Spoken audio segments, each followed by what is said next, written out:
Arena Breakout Infinite is one of my favorite games, mostly because with its realistic tone, it's also an extraction shooter that dads like myself can enjoy. And with this update coming here soon on July 10th, it's going to get a little bit easier for dads like myself to enjoy the game and not get left behind. Out of all the games that I've played over the past year, this is probably the one that I've played the most because it's free. There's really not a barrier to entry. You just download the launcher and you play the game. However, despite all the praises I have for this game, there's still a couple areas of contention I have when it comes to this game and the future of this game as well. So today we're going to be talking about Crimson Edge. I want to be going over some of the things being added into the game that makes things a little bit easier for dads like myself. My name is Tacti, and I'm on a quest to find the most immersive experiences available on the internet. And today we're going to talk about Arena Breakout Infinite.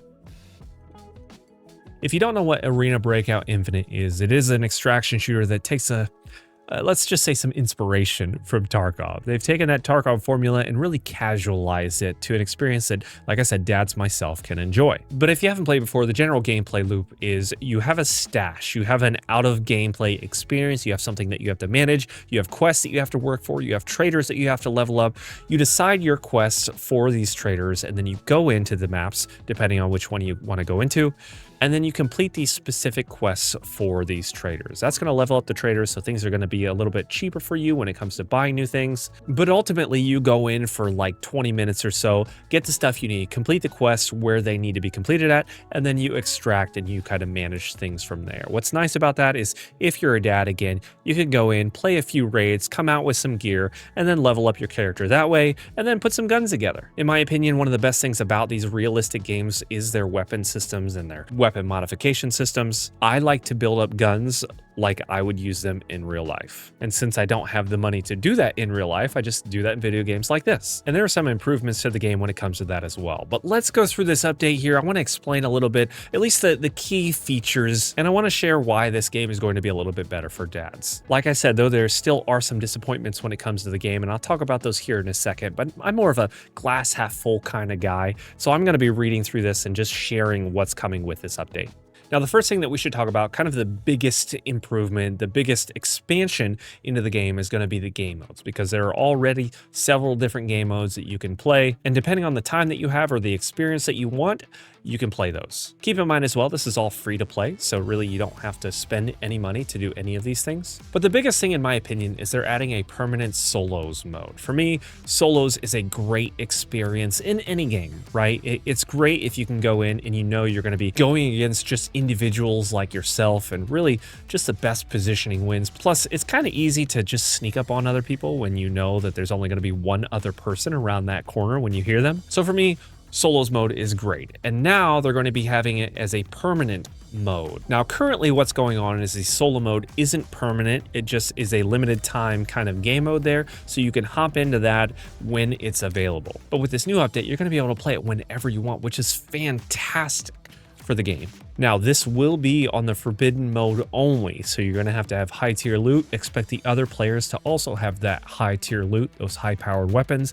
It may get difficult. They may be rocking some thermals and some suppressors and some very heavy duty ammo. So you're going to have to be careful of that. But either way, I find the solo mode to be a whole lot of fun. They're also going to be adding, if you've got a buddy, a duos mode. Now this looks like it's going to be a limited time event kind of thing that you'll only be able to access it at certain times. But regardless, that's going to make a lot of people happy because a lot of people just have one friend on the internet. Another game mode they're adding is called the Arsenal mode. Now with this last update, what they did was they added like a team deathmatch style of game. You've got a tiny little map, you get to use the weapons at close range, you get respawns, all that jazz there. But with Arsenal mode, you'll get to try out a whole bunch of different weapons. You're going to spawn with some random weapons, and they've even got one that they've made that's sort of like the gun game. So you're going to be able to progress through different weapons. That way, you'll get to experience a ton of new things that maybe in the main game and the extraction game, you don't get to experience. It's also, in my opinion, a good way to sort of warm up your aim before going into the extraction modes. You're not going to lose any gear here. It doesn't really hurt you when it comes to gameplay. You're just going to get to prepare a little bit more before you're ready to go in with the big boys. Obviously, with something like this, they've taken some inspiration from Escape from Tarkov Arena. Like Escape from Tarkov, they've got the extraction-based game mode,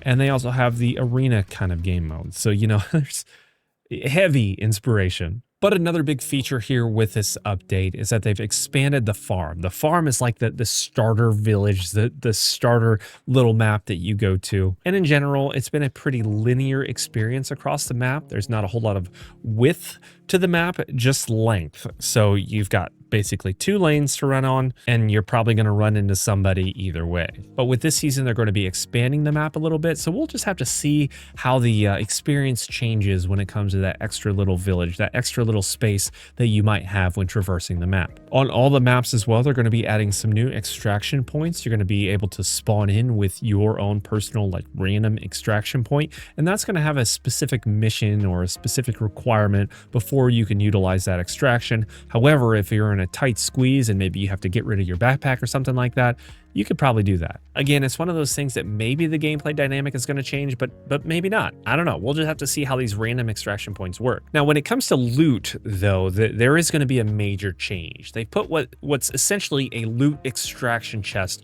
on the map, or several across the map. What's really cool about these, and I think it's a great idea, is that it's these little loot boxes that you essentially put some of your loot in and it extracts from the map without you having to carry it. Now, there's going to be several across the map. However, you're only going to be able to use one once you open it. So you can't like go to this box and drop something off and go to another box and drop something else off.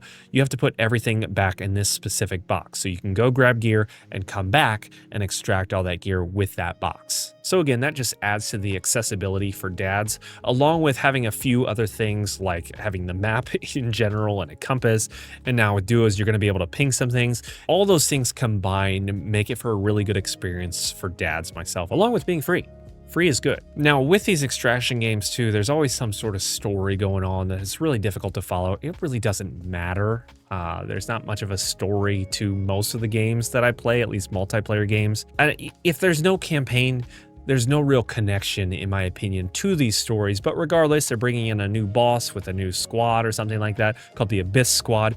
Hakari is her name, and she has a gun, and it's a PvE kind of thing. So you'll get to shoot her on the farm, I think. Now, when you do extract these things from the map, one of the really cool things that they're adding here is a trophy room. Think of it as like a hideout, if you will. You're going to be able to customize this just a little bit. You're going to be able to put trophies on there, maybe some dog tags. We'll see how that expands and how the experience goes with that. But in general, it's nice to be able to have an area where you can display things that are in your stash that are valuable. I don't know, there's just something nice about having that visually represented in like an actual room instead of just a stash on the side of your screen. Now, obviously, there's going to be some new balance changes. There's going to be some new changes to the ammo when that comes here. There's going to be new changes to like the weapons and the ADS stamina and stuff like that. But if you haven't touched the game before, you're not really going to know any better. But they're bringing in some new weapons. So this is where things get nice. This is visually where things really tickle my fancy.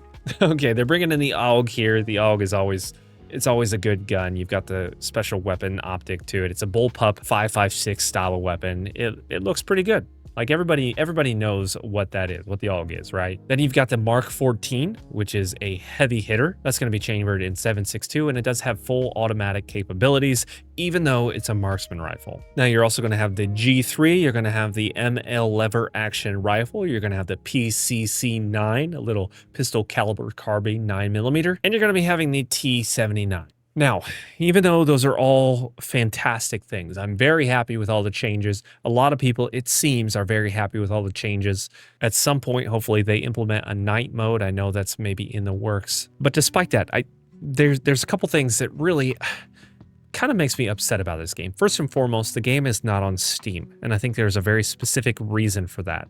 But initially, they said they plan to release on Steam. It has a Steam page. They haven't said anything about that. Despite the game coming up on almost a year after its release on PC, there's been no mention of any Steam release at all. And it's very unfortunate, mainly because that's a place that you're going to be able to see more people. You're going to be able to see the player count. You're going to be able to see how many people are playing. You're going to be able to interact with more people. Steam is the hub site of gaming when it comes to PC. Maybe you can say you use Epic all you want, but Steam is just where it's at, right? But unfortunately, they have not said anything about this, and it really makes me sad. And I think the main reason I've got a couple different ideas. I think maybe the main reason is because they still have pay to win mechanics in it. Now, look, you can say that the game isn't pay to win because you lose everything when you die within the raid, right? But the definition of pay to win is that you pay real world money to have an advantage against other players. The game itself, you can buy real world currency or use real world currency to buy in-game currency to buy other gear that people can't afford by just playing the game. That itself is pay to win. There's no way around that. You could type your little comment down below, but that's silly because you're wrong. And I don't mean to be kind of a jerk about it, but that's just, it is what it is, right? There's really no defense for it other than the game is a good game and it is free. So you don't have to pay that money for it. And for me personally, I have not experienced a whole lot when it comes to coming up against some really rigged players. For me, I still have a good time. I'm still able to extract. I'm still able to get those kills, and I haven't spent more than, I think I bought the battle pass this last time, but I hardly played the game at all, unfortunately. But that's the big thing, and I think the reason that they're avoiding that is because on Steam they would get demolished with that kind of monetary system.